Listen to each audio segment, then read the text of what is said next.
let's bring up some box office numbers. Let's have fun with that. I will say this right now. 1960 Ocean's 11 has no box office numbers. They not releasing that at all because I guess it's just mad old. They were like, I don't want to release Frank Sinatra shit. I assume. So let me, because I know people are gonna say we can't hear you, man. I think I knew what happened. All right, here we go.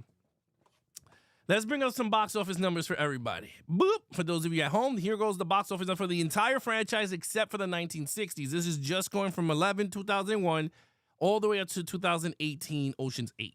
So, going from number one, was going to start off with the Ocean's 11, George Clooney. The budget was $85 million. It made a worldwide of $450. All right. Domestic was $183.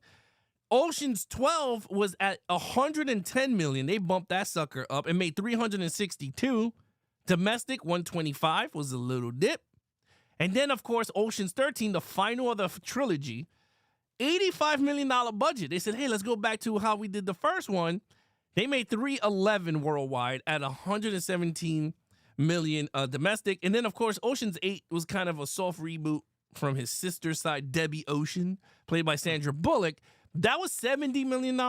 It made $297 million worldwide. And of course, domestic was $140.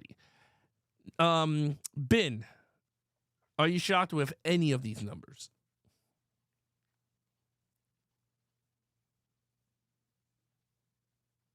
No, I can't hear you. We can't hear you. Could be your cable. Can't hear you. He told us the whole story, and I don't know what to say. Sorry. There we go. He had it muted. We didn't hear none of that. Say it again. I said it was Ocean's 8 that shocked me, just because of the sole fact of you look at a lot of other female-driven, like female ensemble movies or female-led movies, and at that time they didn't really gross their budget back. But I also tie this into the fact you have like the cast you have. A lot of those females in that cast are very likable. Yeah. Anne Hathaway, Sandra Bullock, Kate Blanchett. I mean, they're very likable in anything they do, and they don't kind of rub people the wrong way like a lot of female leads do in certain roles. They're like, I kind of liked how they said, hey, it's still tied in, but it's not really tied in. Right. Yeah. No, yeah. I get it. Nate. Yeah, I'm gonna give a little. I'm gonna give a little pushback though. That Ocean's 8 definitely made its money back. It made 4 times its budget worldwide, so it definitely. All of these are profitable. As a matter of fact, all of them except Ocean's 12 made about 4 times their budget. So these were all hits. Also, Ocean's 8 had way the smallest budget because not only was it less, it was also 2018 money. So even if you adjust for inflation, it had a way smaller budget than the first 3 movies. And if you adjust their box office for inflation, they made a lot more. So yeah, this was actually a very successful franchise, like across the board. Every single one made money. Yes, they made less each one, like from 11 to 12 made less, 13 made less, 8 made less. But we're not talking, $250 million budgets here. So they're all hits, which is impressive. I don't think we've done a franchise yet where all of them were like massive successes. I think Hunger Games, none of them lost money, but these are like, I don't know how many we've done where it's like 4 times the budget and they all made that. That's pretty good. Yeah. So yes, these were huge. Yeah, I mean, I agree. I looked at these numbers and I was like, Ocean 2 maybe, but it dips a little bit. But again, I don't know if the time that this 13 came out, was there another movie going head to head with it? Because it's kind of shocking that one is 311. Well, look when it came out. It came out in the summer. The first 2 came out in December. Yeah. So Ocean's 13 came out smack in the middle of summertime. So it was definitely competing with bigger movies than the first 2. That's what I'm saying. Like they must have put it up against some other big blockbuster film at that time. Mm-hmm. But I mean, I was kind of shocked. But Nate, you want to read some stuff off the Oh yeah, let's see what we got over here. Does anyone talking about box office? I think. Oh, Acres of Movies says I think the original made 32 million on a $6 million budget. So if that's the case, it also made more than 4 times its money. So yeah, that would have been a big success. That's what I found out too about those. Okay, so 32 million on a 6. So it's a success. Robert has some boneless wings and tots. Congrats, Robert. Acres of Movie says that is nice that they all made their money back. Who would you want? We'll save that. Scott says Ocean's 8 is the successful female remake, unlike the female Ghostbusters movie. Yes. Yeah, pretty much. Acres of Movie says, would you like a sci-fi? Okay, I'll save that too. We don't do too many questions, Acres of Movies. I don't want to like skip your comments, but we'll answer it at the end. We'll try to answer them at the end. And then Jay says Oceans in Space. So I don't want that, but thank you. All right, so let's start it off with 1960. Go ahead.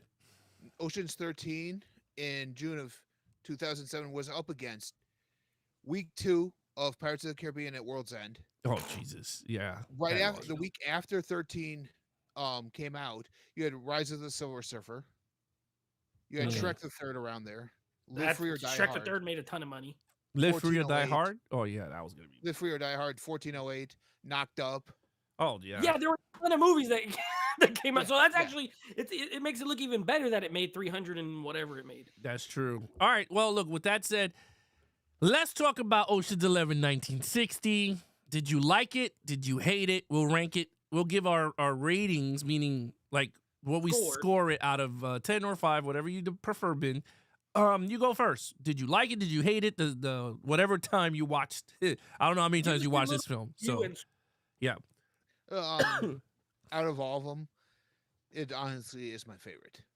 So it's the top of my list, just because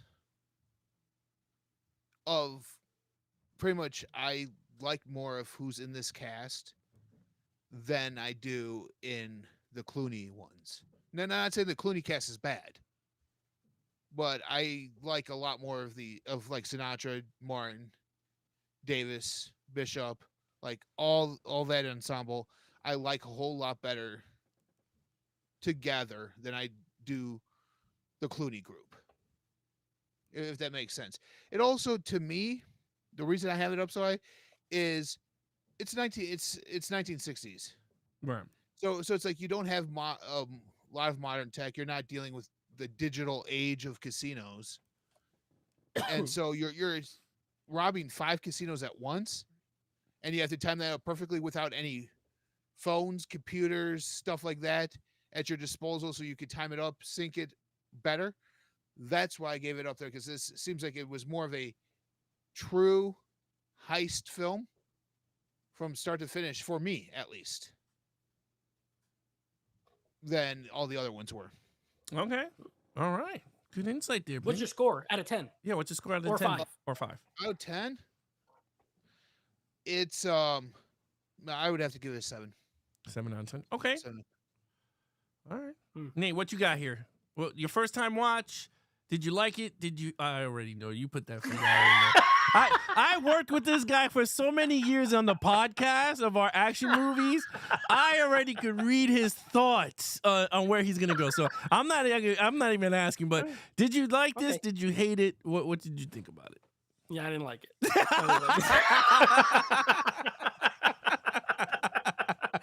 It was so boring. I did not like this movie. I was, if ever there's a time, like movie, when you talk about like movie remakes, I 1,000,000% agree with them picking this movie to remake. Because to me, the things you should remake are things that maybe didn't work as great as they could have the first time. And this movie's not. I didn't really like it. First of all, I think the novelty of the movie is having the Rat Pack in it. Dean Martin, Frank Sinatra, Sammy Davis Jr. There's like there's like musical numbers where they're if I have to hear that song about the Ain't that a hole in the head? What? Dean Martin sings that song 3 times in this movie. 3 times, the same song. Yeah. So, and I like that song, but I like it once. I don't want to hear it 3 times. Sammy Davis Jr.'s intro scene, also a musical number. I don't have a problem with musicals per se, but like I thought this was a heist movie, and not only that, I checked the time because I had to rent this movie. I don't own it. 51 minutes before they even start talking about and planning the heist. An hour. And everything before that is like they're just like meeting up, and Henry Silva and his high cheekbones is walking around talking to women, and then Angie Dickinson is Frank Sinatra's wife, and I'm like, what are we doing? What's going on here? And then the actual heist, I'll agree with Ben in the sense of, okay, it's different because they don't have modern technology, no computers or anything like that. But like ultimately they just like turn off the power and then rob the body. It's like, okay, I guess that's cool. I'll give it some points. It is cool, the cast, seeing the Rat Pack on screen there. I do like Frank Sinatra actually. In the movie, I like him. And I like seeing the old like Las Vegas, how it used to look. Yeah. I do like that. So there's things about it that I think are fine, but overall, this was not for me. And I like old movies. Don't come at me like, you don't like, I love old movies. I just didn't like this one. I gave it a 4 out of 10. Yeah, not my favorite. All right, look. Alex Ocean here. All right, Alex Ocean is going to talk. Yeah. I was fucking bored. I fell asleep like 2 times watching this movie. Ooh, my wife had to wake me up. She woke me up. She gave you a kick in the head. She gave me a kick in the head. But anyway, I was bored the first 30 minutes into this movie. You had the over-the-top guy. He was like, oh my God, what's going on here? Danny, what is Danny doing? He's going to give me a heart attack. He's going to give me a heart attack. And I was like, what is wrong with this character? Like, I agreed. Musical numbers that didn't need to be in the film was in the movie. Totally agree. I mean, again, this is a movie, and Nate hates it, and I hate it too when people go product of his time. This movie is so product of 1960 with the Frank Sinatras and all the, like you said, the Rat Pack and everything. I thought the heist, while I do agree with Ben in terms of the way they spray painted doors with night vision, glow in the dark stuff that could only be seen by the special chemicals and all that. Okay, great. Fine. But then at the end of the day, there was no payoff because they burned the money in the coffin. So like they did all of that for nothing. Like they literally did that entire heist for $160 million to just burn it because they put it in his friend's coffin. So like, to me, I was like, okay, great. But then the payoff, it just annoyed me because I was like, man, I really sat through this to think that they were going to get to this. And you know what that reminded me of? Another 60s movie, The Italian Job. Remember the original Italian Job? Oh, with Michael Caine? Yeah, and at the end, it's just like the bus is like on the ledge. And and then it just ends. And I'm like, what the heck kind of ending is that? What the heck? It reminded me of that. I didn't like the end. Yeah, I don't know. I just felt like for me, this movie didn't work as much as it did for Ben. But I agree. In terms of cast, that is something we could talk about towards the end because that's a very heavy discussion in terms of cast. Like if the 60s versus the Clooney cast versus the Ocean's 8 cast. That's a very big discussion there. So we'll talk about that, Ben. Like we will talk about which is the best. We'll talk about that because Ben brought it up. He said Frank Sinatra's cast was the best, but we'll talk about that. I just want to move this along. So for me, I gave this movie a 3 out of 10. I was not into this movie at all because I fell asleep, so I had to give this a low score. But I will say this. I did enjoy Frank Sinatra and all of the guys on screen. Like, they were good. It just did not work for me in terms of this movie. So that is that. Nate, you want to read some stuff before I... Yeah, let's see what we got. You guys can score along if you've seen these movies. Or just give your thoughts or if you want to see them. We'll start here. Scott, Nate gave this a 5 out of 25. Close. I mean, no, not that close, but I didn't like it. Jay says the song is called "Kick in the Head." There you go. A good song, but I didn't need to hear it 3 times. Acres of Movies wants Jay to send him some barbecue. Jay says Danny Ocean doing the phone pranks was funny. I agree. I like when he called him and he would like he would just put a scarf on the phone and all of a sudden he had an accent and he's like, he tells him that was kind of funny. Scott says, as Frank Sinatra says, that's life. Robert says never seen the original, so he's never seen it. He's shocked by your 3. And then Jay says the ending was saying a message. No matter how much work you put into it, crime doesn't pay. That's not true. Is it because they didn't know that they were going to cremate that body? Yeah. Because they always thought that they were going to fly it to San Francisco, so they put it in there. It's not that crime doesn't pay. It's just that they didn't get the right information. Yeah, the widow decided to cremate the body right there in Las Vegas. So yeah, they didn't know what was going to happen. Fly it to the moon. That's what they should have done with the body. Yeah, fly the body to the moon. Acres of Movies is rank them 2, 1, 2. All right. Oh, he's ranking them. We're doing the ranking already. Yeah. Well, Acres, do it again towards the end. That way I can remember it. Jay gives this one a 3 out of a 5. Okay, so he gives it a good. Stacey's a female. Okay, Miss Stacy, I apologize. Yeah, make sure you give us that again towards the end. Andy Garcia is a better villain than the guy from this one. I don't even know the villain. There was no villain in this one. There's not even really a villain in this one. Yeah. There was no. They didn't just steal. The heist. See, the thing is, that's what. Well, we'll talk about it. I mean, we'll bring it up now. But so this is a 2001 Oceans. Now they remade it with a big ensemble. I mean, they got 11 big actors and comedians in this cast. And this plot of this film is Danny Ocean wants to rob the Bellagio, and 3 other ones owned by Andy Garcia. He's the villain because he took Tess, which is his wife. He said, fuck that. I'm going to steal your money because I want my woman back. So, Ben, I'll let you go first on this one. What did you think of Ocean's 11? The remake or the reboot? The remake. The reboot, I enjoyed it. Okay. It's as you could say in 2001, a modern day Rat Pack. Yeah. Like you think about the star power of the Rat Pack. Yeah. You look at the main stars in here, it's kind of equal footing that way. I kind of liked it, I like this. It's like Danny gets released from prison and then, hey, look, it's Rusty shows up and how he builds the team is actually pretty interesting. Yeah. To me in here. Uh-huh. But I just gotta say, like, I miss Bernie Mac.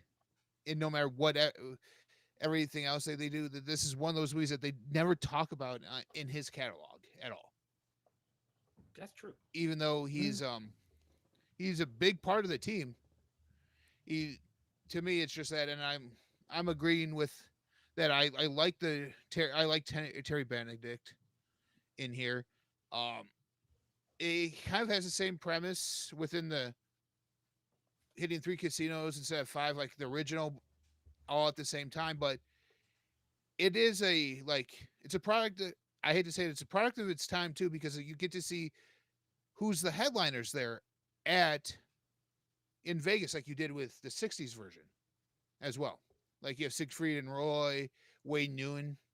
Yeah. I'm just going down a list of people here who have seen their they were all at the boxing guys match. Like Joshua Jackson, Topher Grace, who have cameos in here too. So it's like, I mean, it's a product. The Vegas setting is a product of its time. You could tell it's a timepiece of a movie, but it's still watchable to this day. As you can believe, that's how it looks. There's a few things that have changed since then. I haven't been to Vegas in a while, so it's one of those things that's like, oh, okay. I don't know how it looks now as compared to like 2010s, but it almost looked identical from 01 to 10. So I was walking down the strip. I'm like, hey, there's that place. Hey, look there. So yeah, you see like the big fountain water spitting. Yeah. Well, they robbed the Bellagio, which is still there, and it's huge. So yeah. So what do you score it? For me, it's right up there with the 60s one for me. So I'm going to give this one about a 7 out of 10 as well. Okay. Awesome. Nice. Neat. All right, here's what this movie does better than the original. Everything, every single thing. It's better in every conceivable way, in my opinion. I think number one, I think this cast, you know, first of all, I agree with the three leads being comparable as far as star power at the time that they were cast. So Clooney, Matt Damon, Brad Pitt, right? However, the rest of the cast, like Carl Reiner and Elliot Gould, freaking Julia Roberts is in this movie, Andy Garcia is in this movie, Bernie Mac, Casey Affleck, Scott Kahn, like just the whole team. Love it. I like that this movie jumps right in. It does not take an hour to start planning the heist. They get this thing rolling like 10 minutes into the movie. Like he gets out of jail or prison, meets back up with Rusty, and they're already they're moving and shaking. They're recruiting the guys. They're starting to do it. I love the scenes of when they go around to get everybody. That's a lot of fun. Also, these movies are all comedies. I think we have to remember that. They're heist movies, but they're comedies. And I never laughed in the first one. This one, there's definitely some, it's not like super hilarious, gut busting comedy, but it's funny. This one's funny. I do like the banter between a lot of them. The heist itself, amazing. Like I love the whole execution of the heist, how they pull it off. I like the way it's shot. Steven Soderbergh, a director that I love, and I think he really added the right energy to this movie. It's very snappy. It's very, the music, the way it's shot, the way he shoots Vegas, the characters, like it's very snappy. It's 2 hours, but it goes by really fast. And I love this movie. I think it's fantastic. I gave it a 9 out of 10. Wow, that's really high. It's great. I mean, and you have a villain. You actually have someone and a reason. So it's a little bit of a revenge plot mixed in with a heist movie, mixed in with a romance, right? Because he's trying to get back his wife and all. Like I think it works on every level. Yeah, I do agree. That's one thing I think this. It's funny. While many films do a lot of originals to remakes, not many are successful in the remakes department and making it different from the original while taking the ingredients of the original and expanding on it or making it better. I think this is where Ocean's 11 did that in all aspects. Like I really enjoyed this movie a lot. And it's funny, while you had the big three, right? Sam is David Jr., they had the Rat Pack. This one, if you really look at it, it's only two dudes. It's only Rusty and the Ocean. And then everybody else starts to come along. Those are the big guys of the entire group. And I think that's where it gets. I don't know why, but I always laugh with Brad Pitt's character and George Clooney. Like my favorite scene is when they picking up the Asian guy, right? Oh yeah. Right, and he's sitting there. Yeah, the acrobat, right? And they're sitting down, and he's like, "This is not no big deal." And the guy does a flip. He goes, "Wow, amazing." He's like, amazing. We got our grease, man. We got our grease, man. He's like, we got our, like, I love that type of stuff because it's funny. It's comedy stuff like that, or when the other guy is fixing the cards and they sit down and he goes, all right, this is blackjack. And the rules for blackjack is you got to get 21. And George Clooney and them are standing there like they know the rules already, but he's explaining how to play blackjack. Like, stuff like that is really fun. And then you got the villain, right? The ultimate villain, the Andy Garcia, which is another, it's funny. He's another underrated actor because he's a good actor. And not many people talk about him as much, but he was perfect in this role. Like, he did not care at all for Tess. He just he loved his money and his casino. And that's what George Clooney was there for. Yep. Yeah. So when he plays the video, he's like, if you give up Tess, I'll give you the money. He's like, I'll do it. Dang. Yeah. Oh, yeah, man. Oh, when Brad Pitt found out it was Tess, and he was like, if it's for her, I'm out. And he's like, come on, you gotta tell me. What this movie does that I like is that it has the cameos from the actors and they're playing themselves. Like Topher Grace is playing Topher Grace. Who else was at that poker table? It was Topher Grace. It was the kid from the League of Extraordinary Gentlemen was the other. Shane West. Oh, Shane West you mean the Hollywood people? Yeah. He's trying to teach them how to play poker. Yeah, in the beginning. Yeah. Yeah, I love that they're playing themselves because that comes up in like later movies and we'll talk about it there. But I like that when you get like a celebrity just be themselves. Like I'm just Topher Grace. Yeah. And he was like, yeah, guy, check this out. All red. All red. And they all high-fiving each other. Face is like, he's like, you want to fold? Yeah. He's like, I'll take 4. He's like, you don't want 4. You want to fold. I just thought we could garbage. But that scene is funny card too. Action, kind of like they had on the Sting, where they went back and forth into the table, and all of a sudden you don't see him cheat, and then all of a sudden he has the winning hand, and you're like, how does he do that? I wanted to see more stuff like that.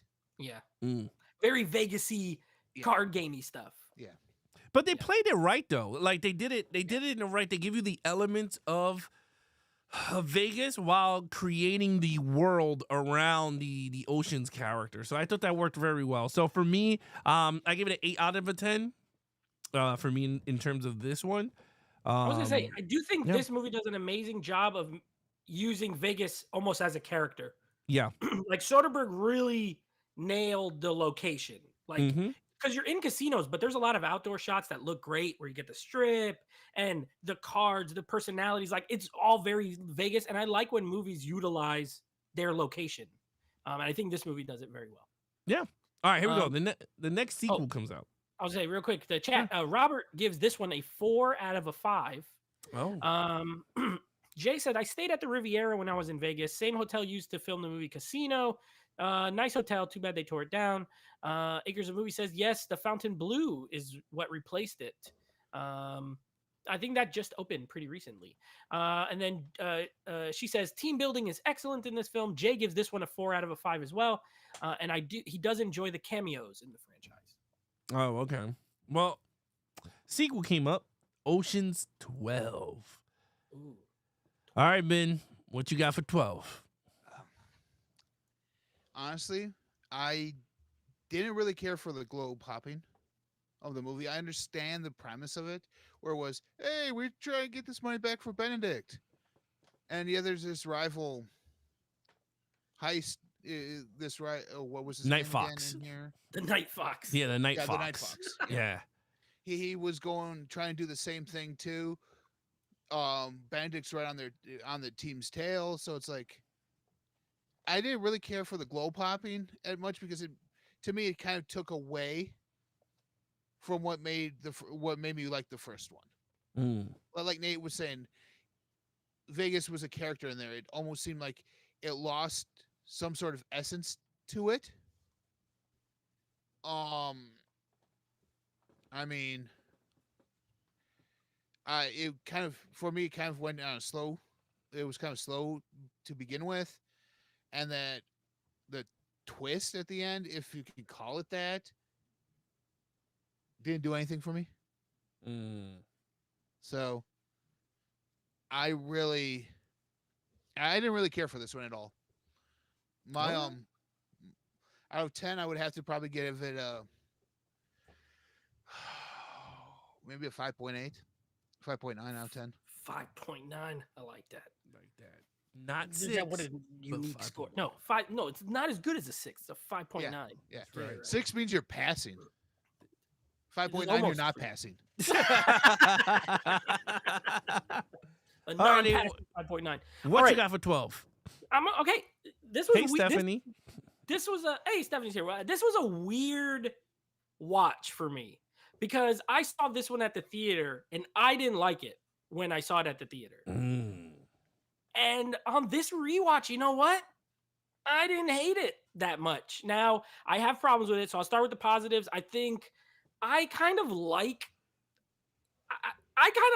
it feels very European. It feels like a very European film, and not just because they're there. Like even the way the music, the way it's shot. I think Soderbergh nails using the location as part of the story, and I kind of like that about this movie. I think he was really in his bag with a lot of the direction. I love the scene where it's all black and white, and only the Fabergé egg is yellow, and then there, the use of color. I also like the scene where it starts black and white, and as soon as Matt Damon grabs the bag or whatever, then it turns color and then it starts moving. I think the directing is actually really good in this.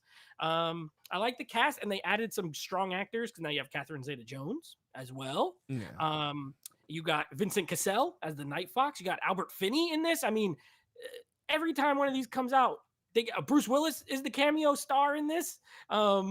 And I kind of like the meta joke of them saying that Tess looks like Julia Roberts, so she's pretending to be Julia Roberts. I think that's a pretty funny gag. I'm also going to say this, and this is my opinion, but this one was the funniest one to me. Like, this one made me laugh the most amount of times. A lot of it was kind of random little jokes. Like, there's a part where Brad Pitt is like, it's like he's talking in the background. He's like, sometimes he opens the second floor window, and the other guy's like, what does that mean? And then they start talking, and you just hear Brad Pitt say, it means that sometimes he opens the second floor window. Like, I started cracking up. There's a lot of good banter. My problems, a lot of the script I don't love. I think there's too many characters in general. Like, there's way too many characters in this movie. I think I agree with Ben in that there's too many. It's like 3 villains, right? They're getting the money for Terry Benedict. They're also competing with the Night Fox, who keeps getting them, like either locked up or in trouble or whatever. And then they're also trying to like escape Catherine Zeta-Jones as well. Mm-hmm. So I think there's a little too much going on through most of the movie. And the heist itself is less interesting because they're not doing it for like reasons you get behind. Like, they're doing it because this guy's threatening them, and so they're like forced into doing the job. I like it better when they're like, it's something that they came up with and want to do. So I think that hurts it a little bit. But you know what? I didn't hate this movie on the rewatch. I thought it was kind of fun. A little too long, a little too many characters. I give it a 7 out of 10. All right, so I was never a fan of this movie. On this rewatch, though, I'm with you, Nate. I was like, okay, it's not as bad. It's not the end of the world type bad. I mean, I've seen worse. Oh, yeah. But I'm still, there's just certain things about this film that irks me. I don't like Catherine Zeta-Jones in this movie. The whole thing with the Lamarck or whatever his stupid name is, Lamarck, like Lamarck. Like, he's the best thief in the world, and no one ever seen his face, but Rusty knew him. I was just like, okay, all right, great, right? I don't know. There's certain things, like, again, I like the group dynamics, but I agree. I think it's weird because the group is the same, but it feels bigger. While the first movie, it's the same group, but I enjoyed because everyone had enough screen time, so it didn't feel like it was the entire cast talking. Where this one, I feel like everybody, like, and I think what made it long is when Andy Garcia started visiting all of them to get his money back. Yeah, that joint was long because he went to see Tess and George Clooney. Then he went to see Rusty. Then he saw the brothers. Then he saw Bernie Mac. Then he saw the other guy. So I was like, man, this is weird. Like, this is like 30 minutes of him just visiting people going, gotta get my money back. Then you got the Night Fox. Like you said, many villains. Again, I enjoyed it for what it was because it was another heist film. But at the end, the payoff for me was just like, like, especially when he was like, I will tell you how I did it if you say I am the best in the world. And she's like, and he was, all right, how about if you tell me, then I will tell you afterwards that you are the best in the world. And then he tells him, and then he goes, all right, you are the best in the world. And then that's give us our money. Yeah, and then give us our money. Like, he made him go through all that shit to go, okay, That scene is funny though, when he's going through the lasers. Oh my God, that yeah. Dance, he like climbs up on the statue. I like Vincent Cassel too. I like that actor. He was good. But at the end of the thing I like about it is that they know they're like the best thieves in the world, but they just nonchalant about it. They're just some guys. Yeah. They're just friends and buddies. Yeah, they just don't care. Matt Damon's character annoyed me in this one. Linus. Yeah, I'm not big on that character. His character. Okay. He's like a kid. He's almost like a little kid compared to everybody else. Especially in these last two, because his parents keep showing up, which is weird. Mad weird. And they're part of Danny's group. Like, again, it would be cool if they substitute to see newer faces and see what they could do, but I mean, we'll see. But anyway, I will give this one a 7 out of 10. It was okay. I think a lot of people, this is their least favorite, or they don't like it. And I can see that. I don't know. This is only my second time watching it, and I liked it a lot more than the first time. But I see the flaw. It is Jay. I agree with Jay. He said the pacing is a little off. I agree with that. Oh, it's very slow. It should have been about 15 minutes shorter, and I think it would have been better. But and then as far as that goes, Robert gives it a 3 out of a 5, and Jay gives it a 2 out of a 5. So he's not a fan of this one. All right, so let's go to 13 because to me, 13 picks it up again. They went back to the same formula. And I'll say for this fun fact, because I watched the making of this and I did not know they did this. So David Soderbergh did not want to film. He wanted to film back in Vegas, but he said that it was kind of hard to film in Vegas with all these people. Yep. They took the Warner Brother lot and built a 2-floor casino. And dude, when you see the making of it, me and my wife was like, holy crap. It was literally a casino. Oh, and he's one? The Al Pacino one? The Al Pacino one. Yeah, they built it from scratch. So when they're walking, like, you know, when they're upstairs, downstairs, everything was built to scale. So they said that the actors and the extra cast got lost in it because they kept playing with the machines when they say cut because they think they're in a real casino and you see them playing, they're playing. So it's a cool fun bit. But yeah, built it from scratch. Even the restaurant scenes when they go into the restaurant, when the guy's like trying to order a table, that was all built on the second floor in different. It's really dope. You guys gotta check it out. But anyway, you know, 13. Funny? That casino reminded me of the hotel and casino in Rush Hour 2. It's all Asian and red. Yeah. It's like Rush Hour 2 all over again. They took it. All right, Ben. What did you think of Ocean 13? 13, I actually, well, like you said, Alex, it goes back to the premise of what made the first one good. I love the fact that, okay, you have, what's his face, Elliot Gould's character in here, name escapes me, Ruben, wanting to open up his own casino. And then Al Pacino swoops in and swindles him out of his money. And then what does Ocean do? Let's get revenge on our boy.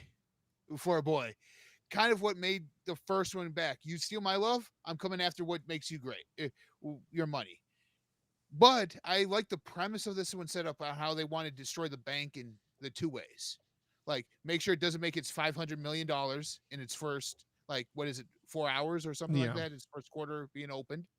And what is it? And the diamond. Don't let them get that 5 diamond thing either. Oh, rig all the game. Yeah, they rig the games, and then the award, the 5 diamond award. Make sure that they don't win that. And kill his reputation with everybody. And kill his reputation. Yeah. I kind of like how they use Saul in here as the 5 diamond reviewer. They're treating him like the royalty, and then the real guy's being treated like trash the whole time. I felt that brought.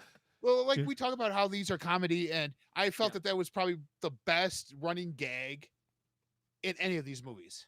Yes. Yeah. It's like, oh, okay, here, and then you kind of forget about it, that they bring him back again. It's like, oh, okay. Especially the last scene where you see when they go all their separate ways, and Rusty sees the guy, gives him his last coin. The guy flips the machine and wins $11 million right there. They're all forgetting it was rigged. They never put the games back the way they were. But to me, this movie also gives it a finality.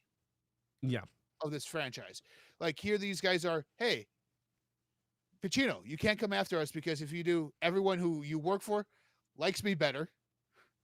You can't go to the police because of all your illegal activities. So it's like, okay, you got nothing to do here. You can't come after us for anything like this. They all go their separate ways. They all do their thing. It makes it feel like it's all come full circle, and they're finally ending the franchise, ending Caper themselves. Ranking wise for this, I'm giving it a 7 out of 10. Okay, it's right up there with my other one. So, to me, it's the perfect heist film. And I knew what you were saying about the bank, how they built that. I hate the fact that Hollywood doesn't do that anymore. Build elaborate sets like that. CGI. Yeah. Or they just film on location, which you can, but it's hard to do. It is hard. Yeah. I mean, it gave him great advantages, because when you see throughout the movie, when he's doing the zoom from the bottom up to catch their faces, when they're looking over and they're looking at, I'm like, this is so genius. You can't do that in a real casino, because you have to block off one area so people could really play poker, and then people taking photos of the actors acting on top of that. So, I thought it was very genius for him to spend half the budget on built the casino. But yeah. And it brings it to that feel, like you could be like, this is the casino of casinos. You get that feeling because of that. him spending half the budget in building it. That's why I ranked it the way I did. Okay. All right, Nate, what you got for 13? All right, now real quick, Cal L. Davis here. What's up, Cal? What's up, Cal? Okay, I'm gonna agree with Ben on a lot of things, and I'm not really gonna disagree with him on much because this one is, and with what you said at the top, like definitely way more return to form.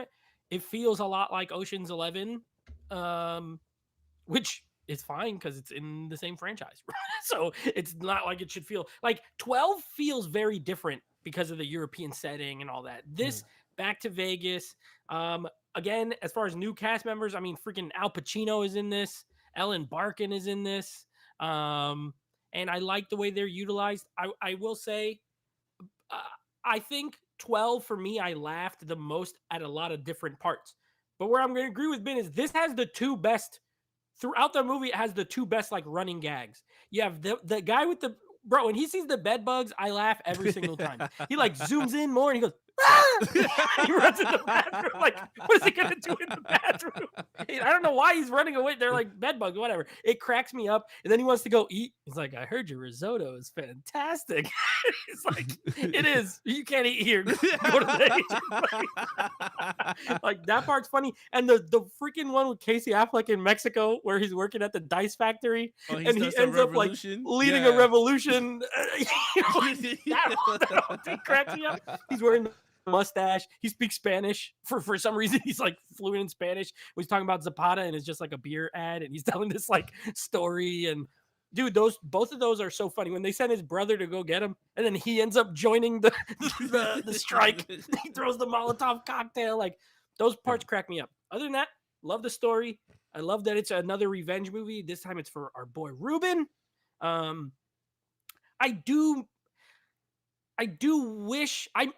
wish Julia Roberts was in this. I don't care. I know at the beginning they just have a throwaway line where like, this is not for the ladies or whatever. It's like, okay, fine. But I like that this continuity in this franchise is crazy good. It's crazy good. Like they get the same actors playing these same roles, even the freaking Night Fox is back in this. Now his storyline's kind of dumb. So I'll get to my negatives. I don't know why he's in this really. Like I get it. He was in the last movie and at the end he was like, scoping out Terry Benedict but I don't really like how he was used. I do think Al Pacino's a very good villain. I think Terry Benedict, who was a good villain in the first one, by this time is a horrible villain. He gets outsmarted every single time, no matter he's like, I'm going to find you and kill you. No, he's not going to do anything. I like when they donate his thing to charity. That's pretty funny. At the end, he's like, yeah, we gave you your money back and we donated it to charity. He's like, that wasn't the deal. And he's like, well, that's the deal now. I do like that. I agree with Ben. You get finality here. But I agree with Alex. What you said earlier, I like Matt Damon in this movie. I don't like that his parents keep showing up to do stuff. It feels like a cop-out a lot of times. Like this guy's he's in there. He can't get out of it. His dad is a fake FBI agent. And then he just drives him out. And it's like, okay, whatever. So there's a few things. Those are nitpicks. Because I think overall this movie is very strong. I gave it an 8 out of 10. I like it. I like it a lot. It's all about family. It's all about family. Yeah, I guess. It's like the Fast and the Furious, but calm. It is. It is. Yeah. I love Ocean's 13. To me, I think this is the best one. I think it has everything you need in it. You have the heist. You have dude, there is mad comedy things in this movie. I mean, besides the two that you said, there was other ones too, like when Brad Pitt is going up to meet George Clooney and he's crying at Oprah. He's that watching Oprah. Too. Are they really gonna build her a house? Yeah, he cuts for the himself. Whole family. Yeah, like that. That's funny. Al Pacino's addition, I think Al Pacino, if he was the villain throughout this entire series, would have been better than Andy Garcia because Al Pacino plays that rough, tough guy. Yeah. And Andy Garcia don't. And like in this movie, he does do it, right? He tells Ruben in the beginning, right? He's like, Ruben, my boy, right? And then he goes, oh no, there's no table. It's just my table. One desk. Yeah, one desk. Right? Yeah. And then he goes, what, you gonna throw me over? He goes, I don't have to, but I will. I don't want to. Yeah. So, like, I feel like Al Pacino is so good as that villain. And then when Danny Ocean goes to talk to him, That's when you go, oh shit, it's gonna. He's like, use use Shook Sinatra's hand. He's like, screw Sinatra. And then he yells at that guy. He's like, I want the baby without the labor pains. Dude, Pacino's great in this movie. Yeah, Pacino's really good. Like, he's really good. He's like, my diamonds, and they take his diamonds. Like, yeah, he's flying away. Yeah, it's flying away. Like, and then when he's talking with the lady, I thought that. See, I always laugh at that part when he's talking to the maid when she's cleaning, and she doesn't know what the hell he's saying. He's like, I have 5 diamonds. I have 5 diamantas. Yeah. Like that, like you got scenes like that. I don't know. I feel like this movie is just so funny. Bernie Mac, and the crazy thing about Bernie Mac, right? Because he died after making this movie. He tragedy passed, right? So like, and he was good in this. Like his role, he was really good. So anyway, at the end of everything, I gave this a 9 out of 10. I like this one a lot. And you got a Godfather 3 reunion here. Pacino and Andy Garcia. Yeah. And Ellen Barkin and Al Pacino. Sea of Love. They were in that together. So. Oh, but you know they used the line in Godfather that Danny Ocean tells Al Pacino. He uses a line. I just forgot what the hell the line is. I don't remember either. Yeah, me. But yeah. As far as scores, Jay gave this a 3 out of 5, and Robert gives it a 4+. I don't know what that is. Maybe 4.3 or something. I don't know. He gave it a 4+ out of 5. So we'll just call it an 8.5. I don't know. There you go. 4+. 4+. It's a 4+. He liked it because it has the Rush Hour 2 casino. Oh, it could be. It could be that. Oh yes. Man. Okay. I got now, a question for you guys. Question. You guys think this movie did better in our ratings because of what 12 was, and it went back to what we liked about 11? Yes. That's like an easy question. Do you question. think it would have lost steam if they kept 12 as a heist film, kind of like they kept 11 and 13? So are you saying if 12 was better, would I like 13 as much? Yeah. Yeah, because I just think it's solid. I just think it's good. Now, I do agree, though. I would say yes to your first answer. Even though I don't hate 12, I think this one is superior in a lot of ways, and it brought it back to what worked. Yeah. So yeah, in that regard, I do agree with you. And also it was shot in not location, but it was shot in a casino. Like they was in one area of main focus, which Nate said in the before, and you said, it's shot in a casino, and all the movies were in like the famous ones were in a casino. They didn't go to Europe, and they wasn't in like Bushkin-Mush and Italy and whatever the hell they were at. Bushkin-Mush. They were going to like museums and stuff. Yeah, they were like, they were in those things. So like, yeah, I feel like, to me personally, I think 13 was.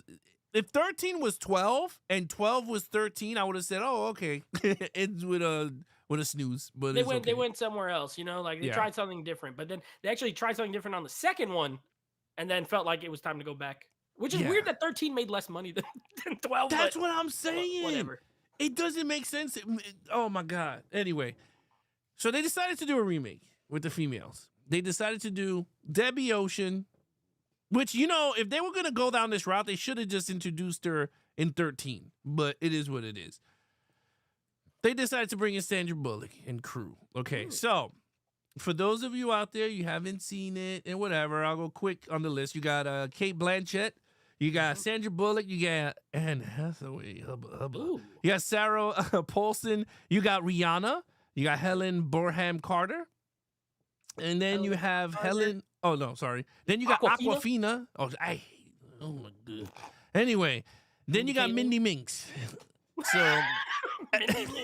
Mindy Kaling. Mindy James Kaling. Corden is in there. He's not the part of the 8. Those are the 8 females. No, I'm just saying he's in the movie. Yeah, he's in the movie too. Yeah. Yeah. And then you got a bunch of cast members from the original. Right. But then you got a bunch of cameos of females in the Met Gala. So anyway, that's your female cast. Ben, take it away. What do you think of the Ocean's 8? First of all, I want to say it felt like there was how each one had a plot point of like if they fail, this is the repercussions. Right. This one didn't really feel like it had that to me. It just felt like, hey, I'm going to get away with it. It seemed like everything was executed and was successful. There was no fail. What got me is what you said, Alex. Like, they should brought in like Debbie into 13, or why not bring back like Catherine Zeta-Jones in this one? That's kind true. of tie it into what 12 Julia was. Roberts. And she's like, well, I know how great Danny was, but he's retired out of the game, or like we see he's in prison, and be like, we need to do this. Okay. And he gives her the name of his sister, who's just as good as he is. And I think they could have went from there. Yeah. That she's pulling all this, that Catherine Zeta-Jones' character is pulling all the strings, but it's Debbie creating the team and doing all the work. Kind of like Catherine Zeta-Jones is backing them. So you don't need to have her in the movie that much. Just like on a phone. Hey, how's it going? How's this going? Okay. I think it would have benefited from that. I'm not saying it's a bad movie. Like the cast list you mentioned, these are women who could hold their own, a lot of them have had starring vehicles of their own that have been mad successful. So when you kind of like the Ocean's movies, you had Brad Pitt, you had Matt Damon, George Clooney, who were successful stars of their own right. Leading men, you have leading ladies in this one, so it kind of brings it to that aspect of like, okay, I didn't care much for their heist or what they were doing in here. To me, it's like, really? That's what you want to do.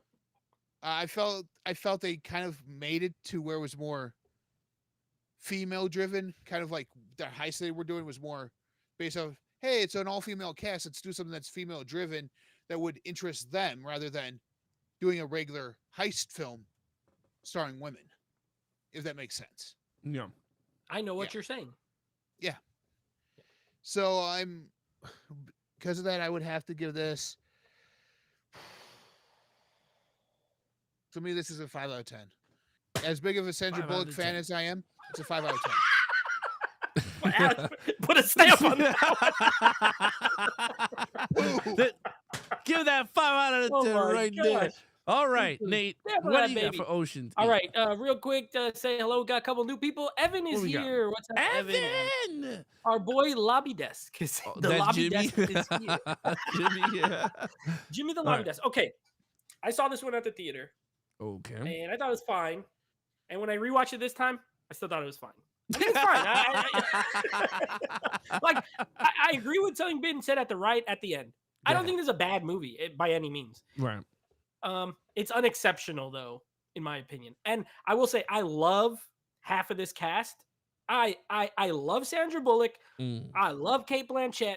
I love Anne Hathaway, and I love Helena Bonham Carter. Those four, like they're in a movie. I usually like them in it, or I like the movie. Mindy Kaling, Awkwafina, Sarah Paulson, Rihanna. Rihanna's not even really. We liked her in Battleship, pretty good, but she's not really an actress. You know what I mean? But the other four ladies, I think, are great in general. I don't like that we didn't even know that Danny Ocean had a sister this whole time. And especially because this movie makes it like they're close. Like they were, because she's like, he knew about the heist, like, and all this stuff. And at the end, she goes to the grave and she's like, you would have loved it. And it's like, like it seemed like they had a relationship. How come we never, ever knew about her? I guess in a way it's to make it tie in, but still, a little weird. I still think Tess should have led this. I think Julia Roberts should have came back, and she should have been like, Danny had, this one last thing he wanted to do, and then you could still use Sandra Bullock as the sister, but be like, you're the only one who could pull it off, blah blah blah. And I think it would have made it a little bit better for me, and it would have given him another Oscar-winning actress in the movie. You know what I mean? They already have like two of them here, so I think that would have been cool. I do like the little cameos that we get here. We get Ruben showing up looking super old at this movie. Ruben, and we got the little acrobat, the Asian dude shows up to help them do the heist. I like those. Those were good. But you know what this felt like? This felt like Ocean's Light, like diet. Oceans. You know, like Zero Gary. sugar.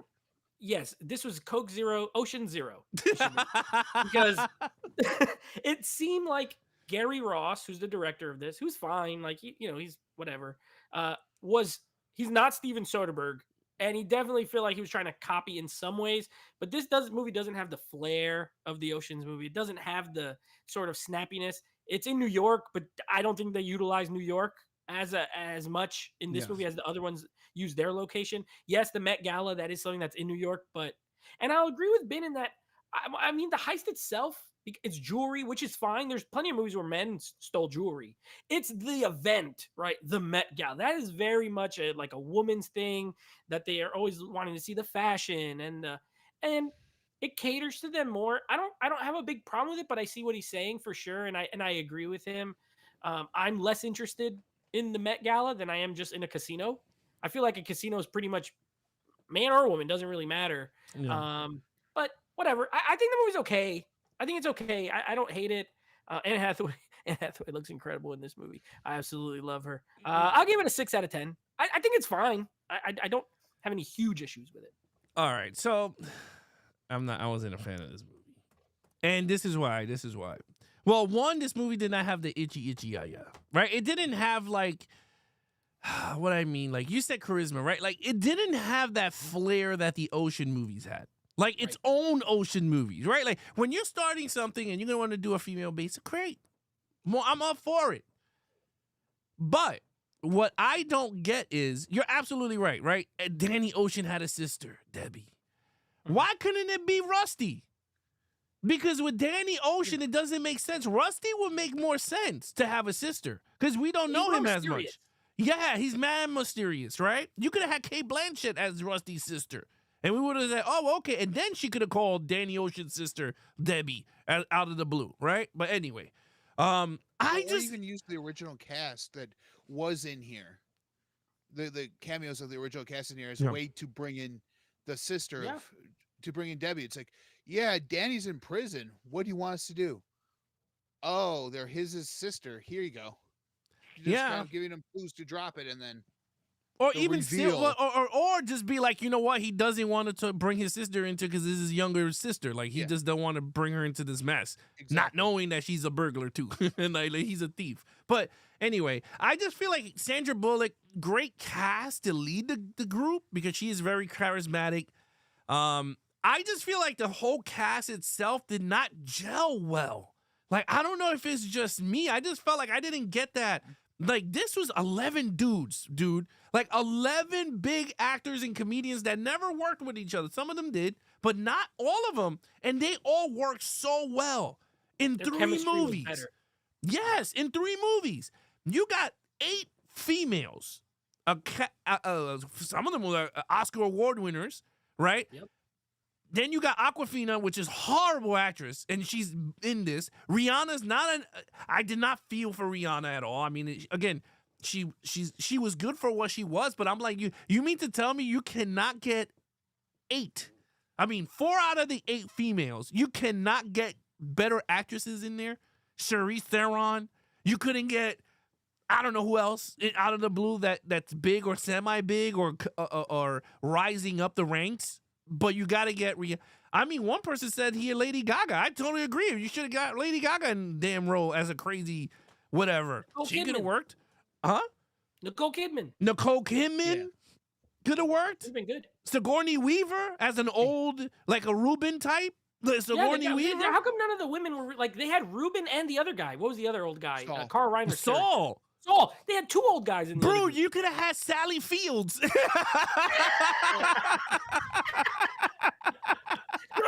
bring Sally Fields. Sally Fields, Sigourney Weaver. Tomei. Huh? Marissa Tomei. Come on. You know what? You could have brought Marissa Tomei. Who? Amy Adams. Amy Adams could have been. All of these people are better than Awkwafina, Rihanna, Sarah Paulson, and Mindy Mintz. Mindy Kaling. Yeah. Mindy Kaling. Yeah, her. Yeah, and I'm not, and I don't want people to feel like, oh my God, you hate. I'm not hating. I'm just saying is that's what threw me off in this movie. That is, there was no chemistry between the females, like at all. And I understand that they were trying to do the Rusty and Ocean bantering between the Sandra Bullock and Kate Blanchett. It didn't work for me. They should have just had them doing the female things that female people do.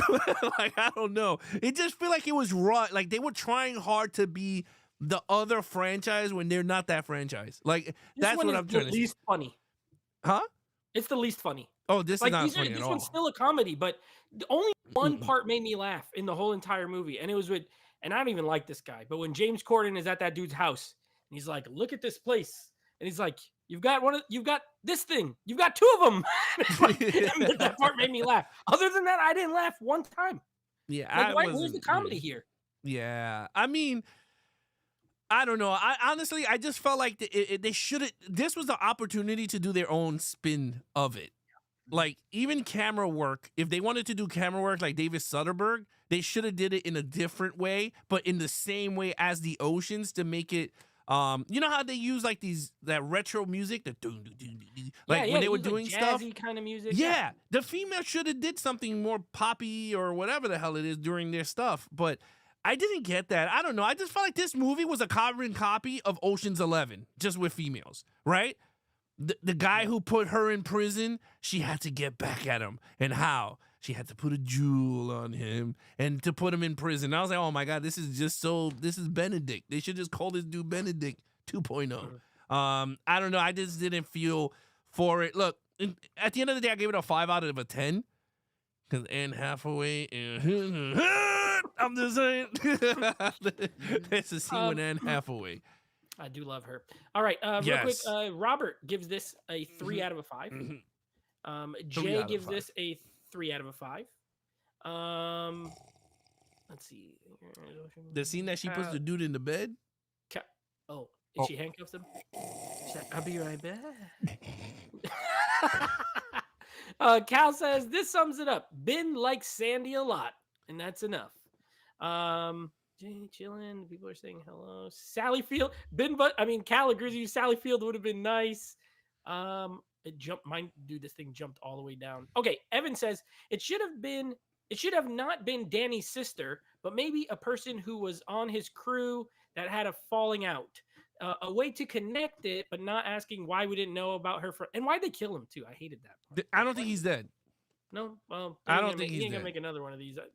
I think he's only dead because at the end she went back and was like, "You would have loved it." No, I think that was supposed to be like a little closure thing, but whatever. Well, I have a feeling because if they do 14, because I think they are making 14, Ocean's 14.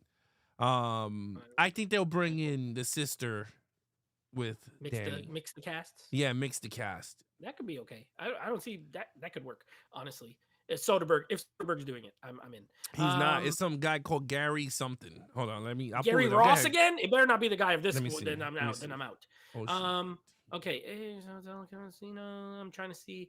Only seen the first. Oh, Cal said he's only seen the first film when it came out and he didn't like it. Needs to rewatch it and then finish the series. Sandy and Anne is enough for me. I'll watch it. Point, Alex. No chemistry compared to the other cast. Acres of Movies. Stacy agrees. Cal says nobody wants to be the sister of a guy named Rusty. That's why it's not Brad Pitt's sister. Alex throwing heat. So she agrees with you. Robert says, hey, why not bring in Betty White? What? Why not? She did. That's Robert. Well, she wasn't dead when this movie was made. Oh. I was gonna say that the one that played Everybody Loves Raymond's mom, Marie. Dolores Roberts. Dolores, whatever. Yeah, Dolores, Marie or something like that. That would have been funny. I don't see any more ratings. Looks like people just throwing some cast out here. Helen Mirren, Alicia Silverstone, You know Helen what? Mirren. Alicia Silverstone would have been really good. I still like her. Jennifer Coolidge. Taraji P. Henson, Kim Basinger, Goldie Hawn, Angela Bassett. I mean, let's get every actress that ever lived in this movie. Angela Bassett actually would have been good too. Evan said David Leitch is the Ocean's 14 Yes, director. David Leitch is attached to the 14. The actor, the action movie guy? Yes. The guy who did Deadpool 2, John Wick. Hobbs and Shaw. Van Helsing. Ocean's 14. You see the connection? Last update this year.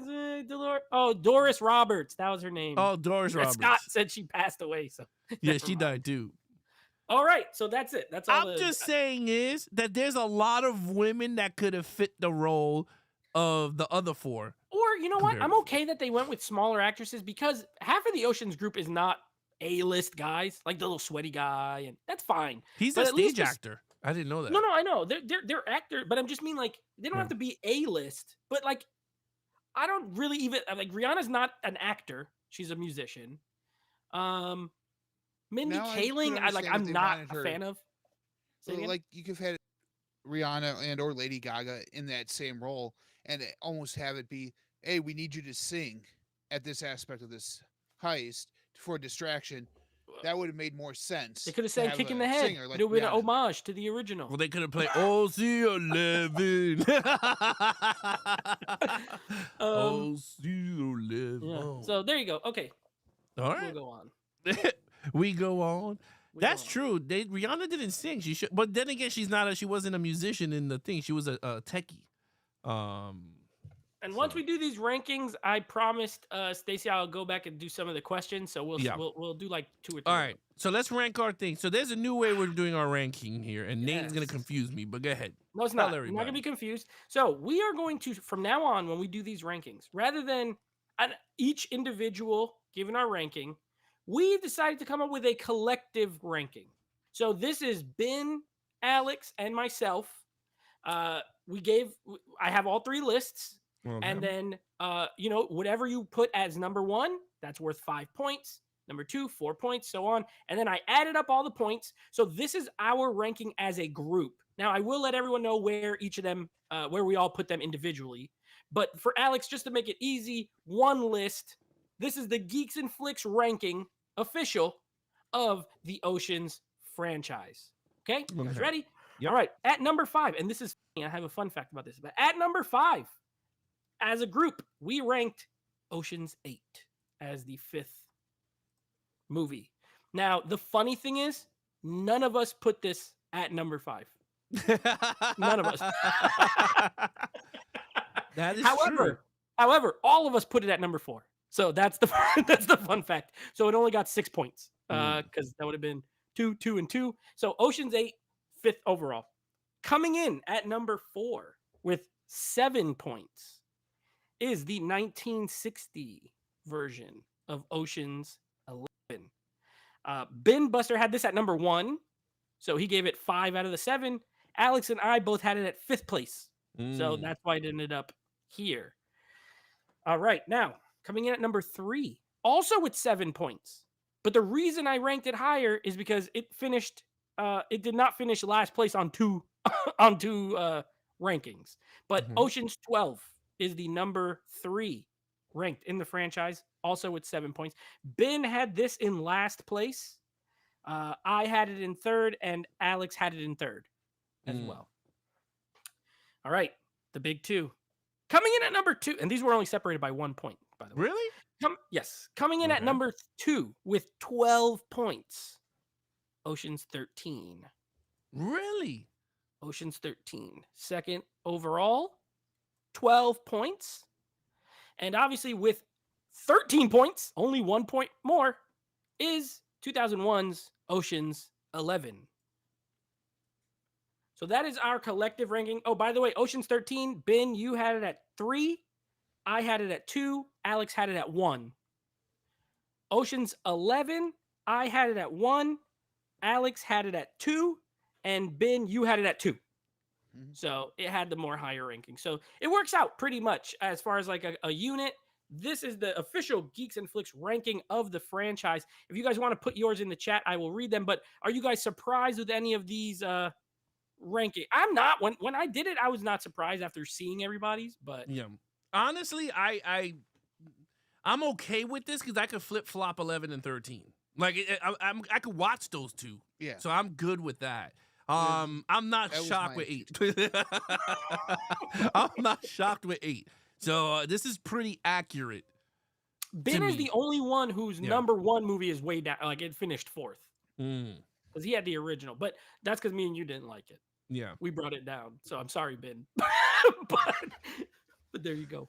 But so Are the you way surprised? so the way this goes is that me and Ben sends Nate our rankings. I don't know the scores of nothing until we go live. Same thing with Ben. Ben did not know where these things are gonna go. Nate's the only one, and me and whoever's gonna be sitting in Ben's seat will find out live where these things are gonna fall in place. So yeah, I like this. I think this is pretty cool. It's a very cool mystery to where everything. Yeah, it makes it a little more fun. Ben, are you surprised by any of the rankings?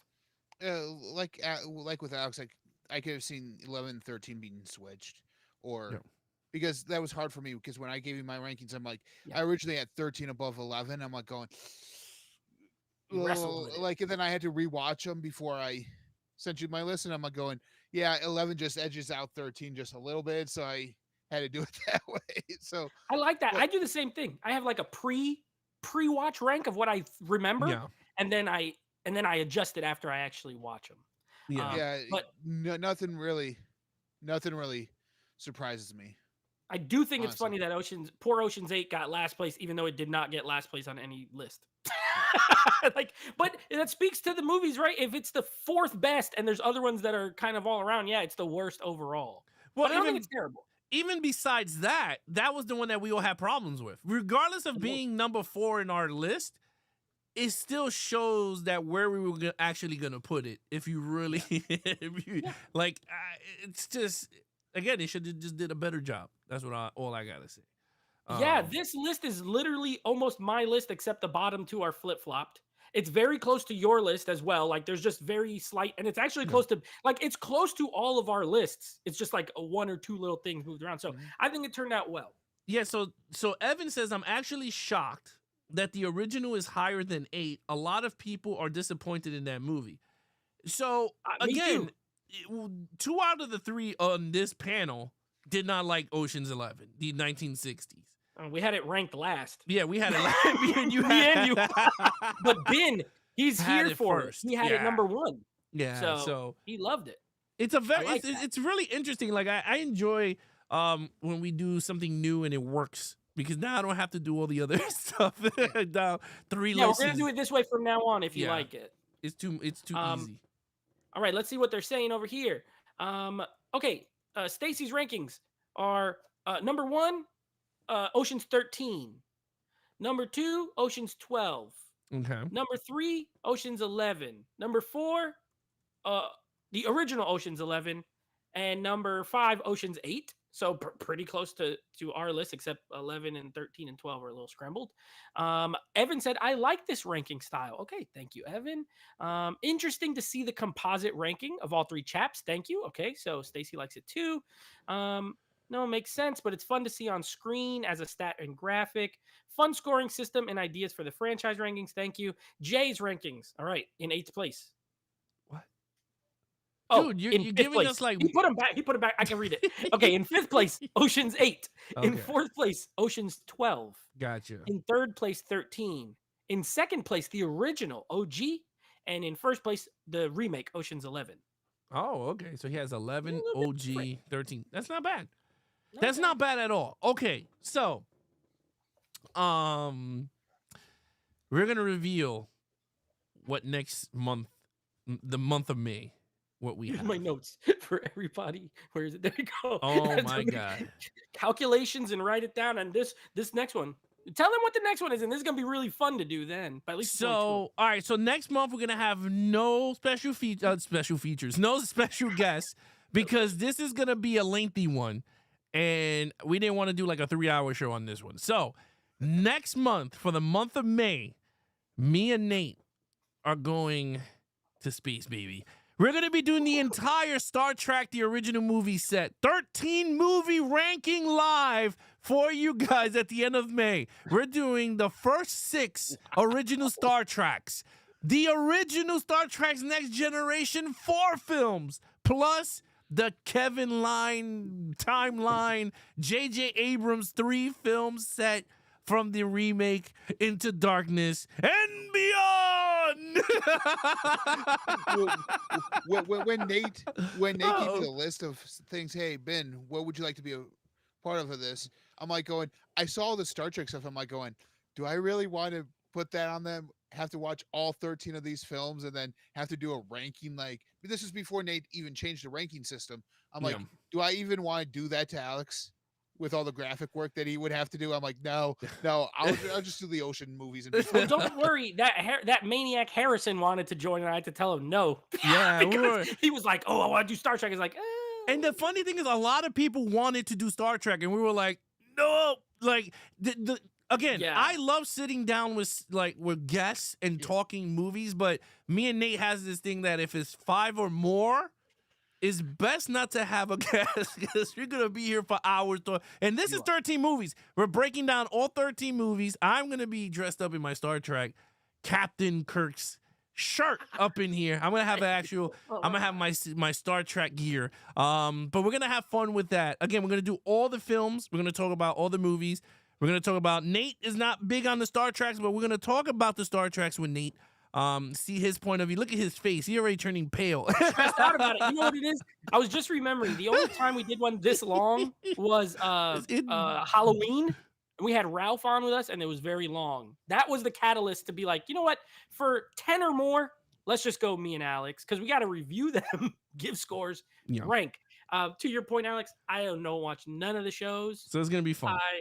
I've seen all these movies, though, and apparently I have a controversial opinion about one of them, so that's going to be very exciting to talk about, because I like one that everyone hated. But you know what? I've only seen it once, so maybe I'll hate it this time.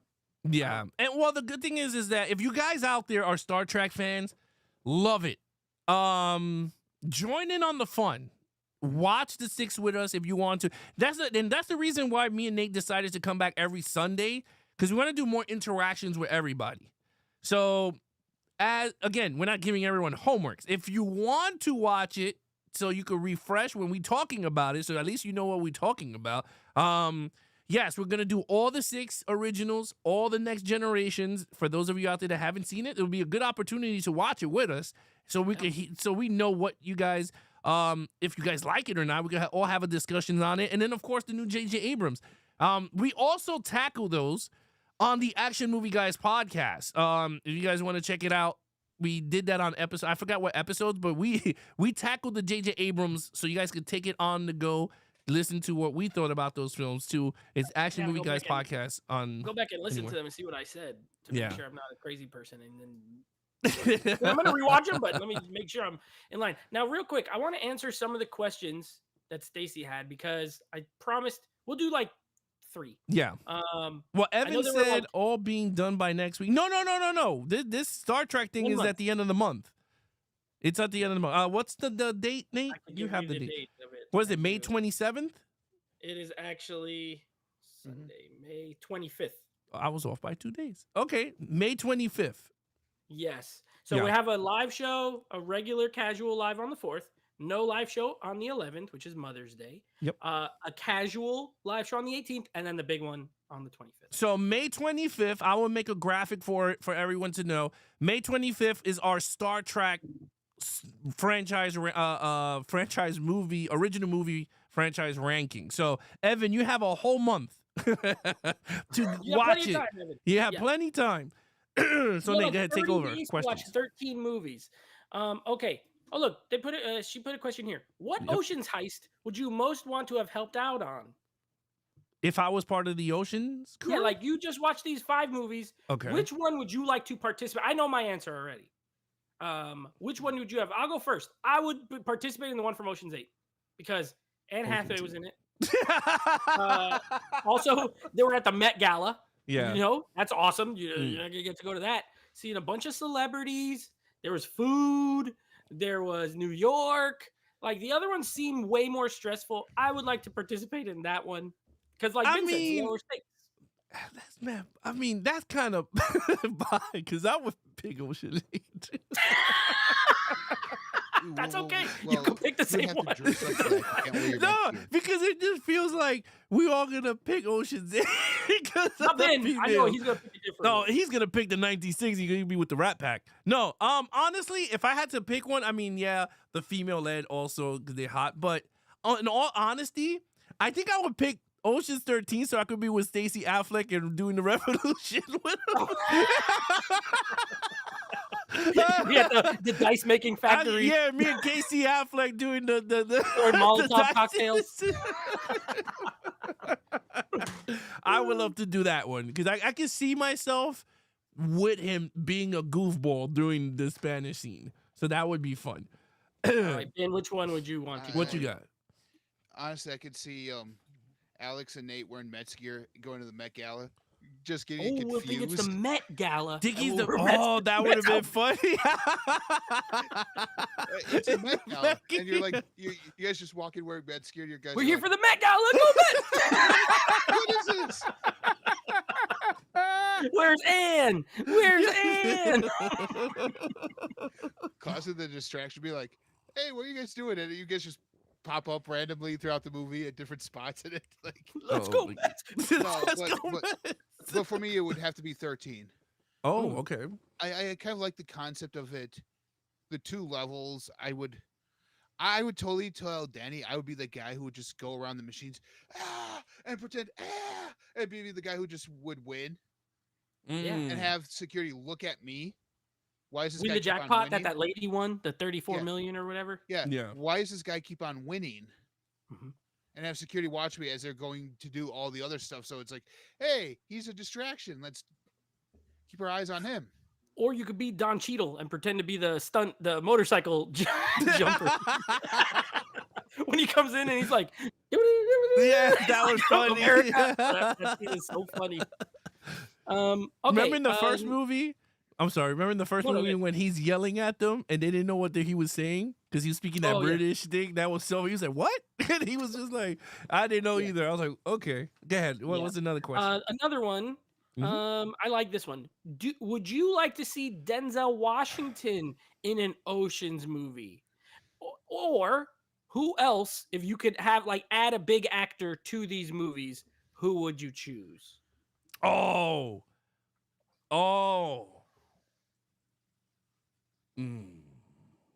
First of all, Denzel would be great. I'd love to see Denzel in anything. I know who. I know who. Mel Gibson. Mel Gibson. Mel Gibson would be really good, especially after I watched, because of Scott. He told me to watch Maverick, so I watched it for the first time. I totally could see him playing. I could say Mel Gibson. I'll say for me, Mel Gibson. Nice. Ben? Statham.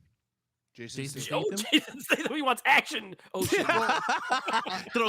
love the remake of The Italian Job with Statham. So. That's true. Gotcha. Okay. He was also in The Bank Job, which is a heist movie. Yeah. And The Mechanic. He fixes cars. Wrath of Man's kind of a heist movie. I will say I agree with Denzel. Denzel will work. He'll work he'll work on any cast in any movie. If you're like, if you had Denzel to this, would it be good? The answer is yes. But I would like to see him with Clooney and Pitt, and I think his banter game would be top tier. I think he'd be fantastic. If they do Ocean's 14, because Bernie Mac has passed and they replaced him with Denzel Washington, I would be. 100%. Oh no, they gotta replace Bernie Mac with Eddie Murphy. Eddie Murphy, especially that he could change makeup and he could be 20 different people. I think he would be funny. Norbit, Ocean's Norbit. Norbit Ocean. Get out of here. Hercules. Okay, and then let's see one more. I'm trying to read, look for one of the questions that I said I would wait for. Let's do that one. Would you like to see a sci-fi movie? A sci-fi Oceans movie where they commit a heist in space or on some kind of space compound, like on the moon or something like that. Oceans in the moon. I would not. I like my Oceans. I mean, I'm trying to, because I like sci-fi, so I'm trying to see what can they steal from like a Ripley, what are those elements that's hard to find or something, like a moon rock. A moon. The moon rock. Steal the International Space Station. The whole thing? The whole thing? Put it where?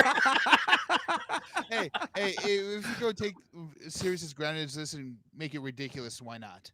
All right, they said a space hotel and casino. So it's just a casino, but it's like Star Wars. Oh, like The Fifth Element. Remember they're on that cruise ship? Yeah. Like that. Would you like? No, I would not.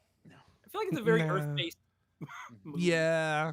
I mean, it could work because we saw it in like the Solo movie when they did that heist to steal the Coaxium? Yeah, the coaxium thing, and it worked, but that felt like because that universe gave it I don't know. Well, I think their look at it would be more realistic than what we got in Fast and Furious, where they put That's it true. just They in went a to space in car that into crap. space and it survives. Yeah, That's true. I think the heist movie could actually make something that's more realistic. Cal said, you get Harrison Ford in the Millennium Falcon towing away the space station. I will say this. Space Heist is fine. I don't know if I want like specifically an oceans movie in space. I will say this before we end this. I'll ask you guys one because that was a good question. I will say this.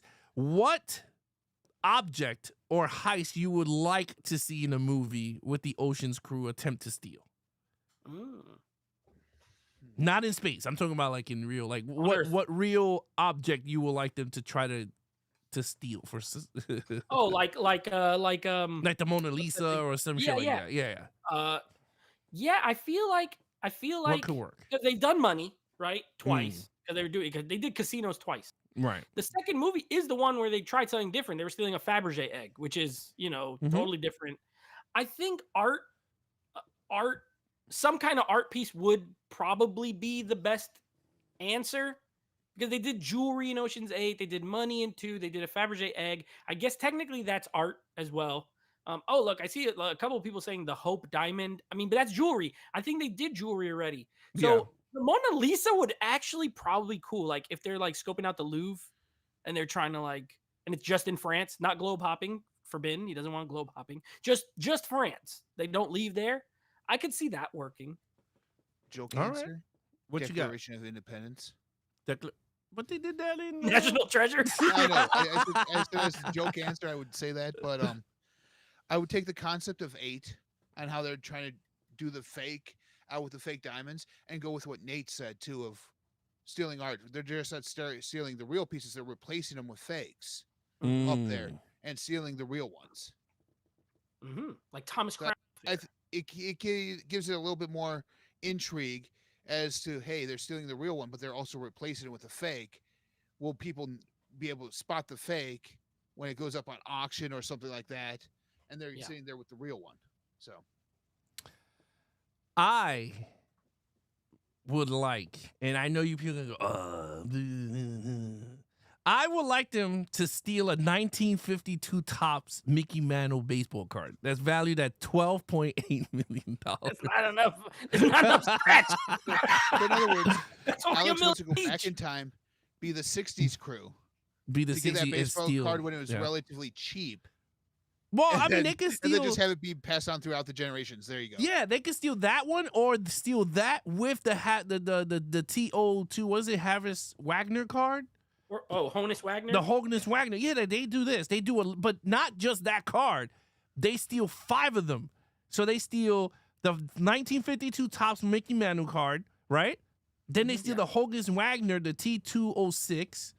Then the Baltimore News Babe Ruth card. Look, here you go. I just Googled what is the most expensive thing in the world. The most expensive item in the world as of 2025 is the History Supreme yacht. It's a yacht, and it is worth $4.8 billion with a B. How can you steal a yacht? Exactly. The ocean's got to figure it out. It's on the ocean. Ocean's in the ocean. On the ocean. That's what they could call it. You know me, I don't like water movies that much, but steal a yacht, I'll probably watch it. Ocean, starring Kevin Costner. There you go. No! Kevin Costner would be the bad guy. Yes. That has the yacht. You can do that. Look, the Chopard 201 carat gemstone watch is worth $25 million. Yeah, you need something higher. 1962 Ferrari GTO, $48.4 million. Higher.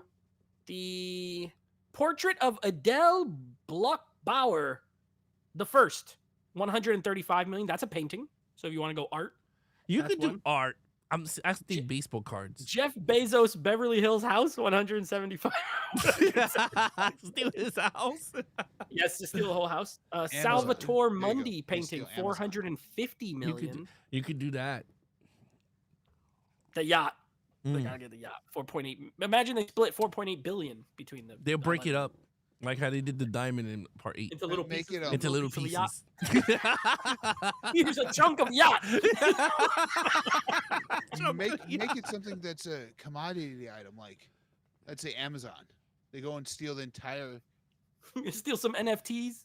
Yeah, they steal the entire company's infrastructure through hacking and stuff like that. Just make it all space, cybersecurity type of stuff. We'll figure that one out. You know what? We'll figure that one out. I say baseball cards. It'll be fun to grab all these baseball cards. All right. And last thing, Jay just took me completely out. He said they rig a basketball game.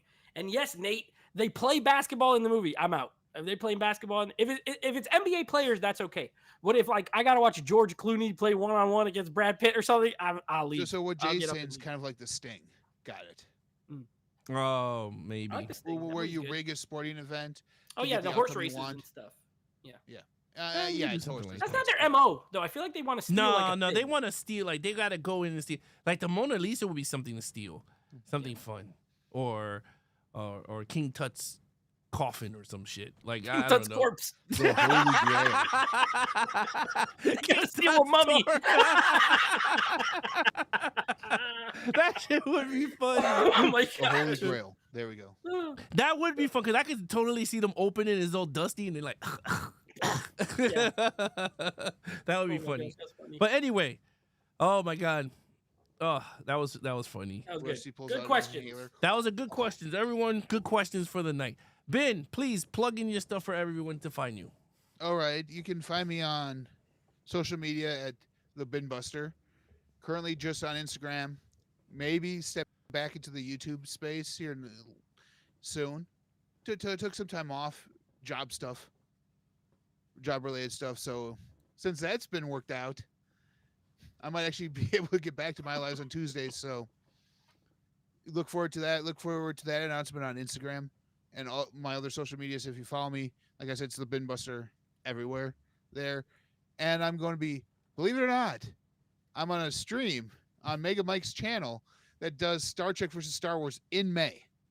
Ooh. Star Trek. Oh my god. Star Trek versus Star Wars? Yes. No. Are you on Team Star Trek? I'm on the Star Trek side, yeah. No, oh my god. That is a blasphemy. You better not lose, Ben. What? Not lose. Wait a minute. How? That's like so oxymoron. Well, what it is, it's all based off of what? Best movie, like what you like. Oh, like best movie show out of the franchise. Yeah, best movie of the franchise, best cinematography, best artwork. You can't do that. You can't see the good thing. Big Papa Al is not in this one. That is. You cannot do that. That is so.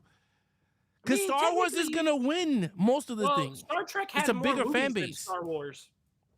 Star Wars. Star Trek has more films. It does. And it has more shows. And it's been around longer. It's got a lot of advantages if you really think about it. But yeah, but Star Wars has a bigger fan base. So you're saying there's more nerds. Star Trek has the better. Like Star Wars. Yeah. Got it. I'm just saying, like, when you look at it, it's like, and that's the debate, right? If you look at it, right, Star Trek is more realistic in terms of tone and everything, right?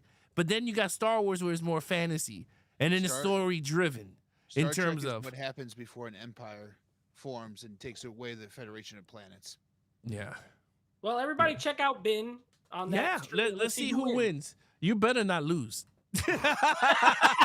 I have no idea who else is on my team, so I can't guarantee that. Oh my god!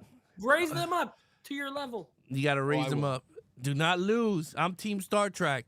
Don't lose. Don't lose. There you go. Oh my god, Mega Mike.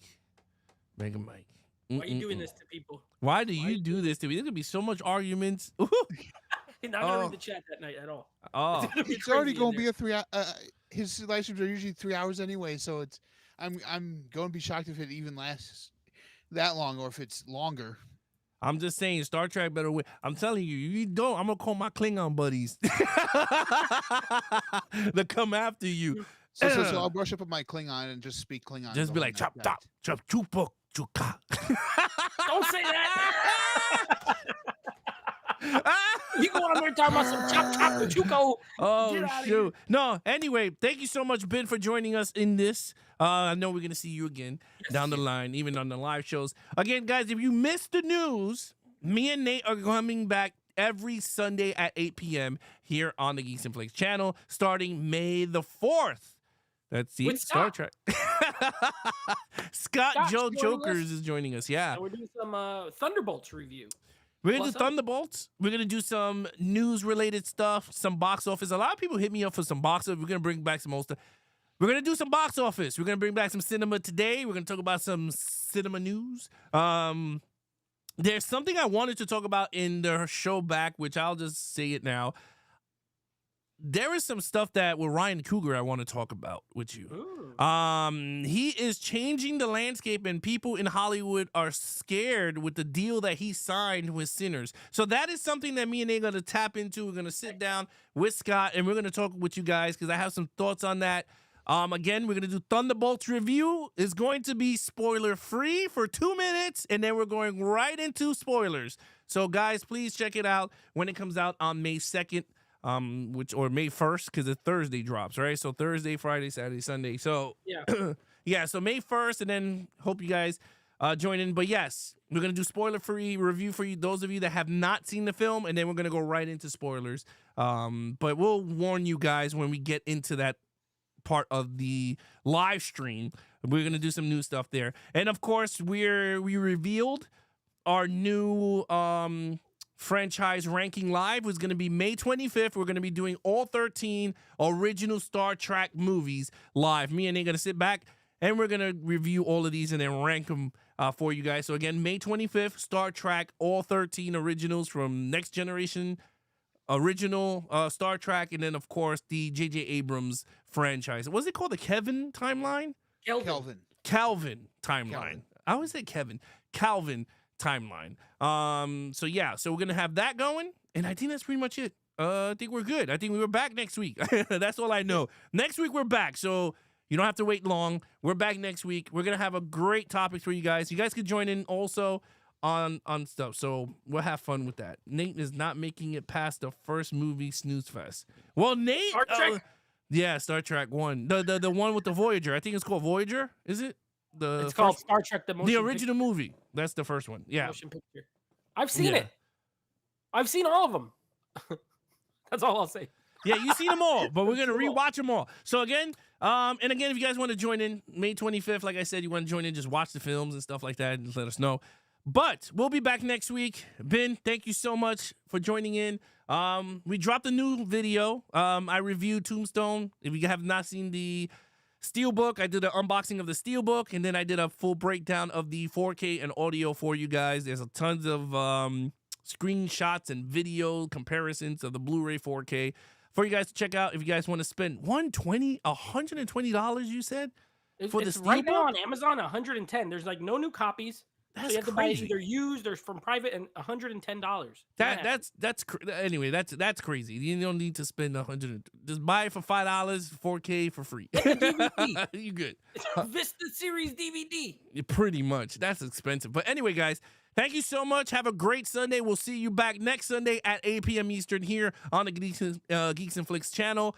Ben, thank you so much, and everyone that joined us live, thank you so much for joining in. You guys are checking out the stream. Thank you so much. We're back 8 p.m. every Sunday. Till then, be awesome to each other and geek out.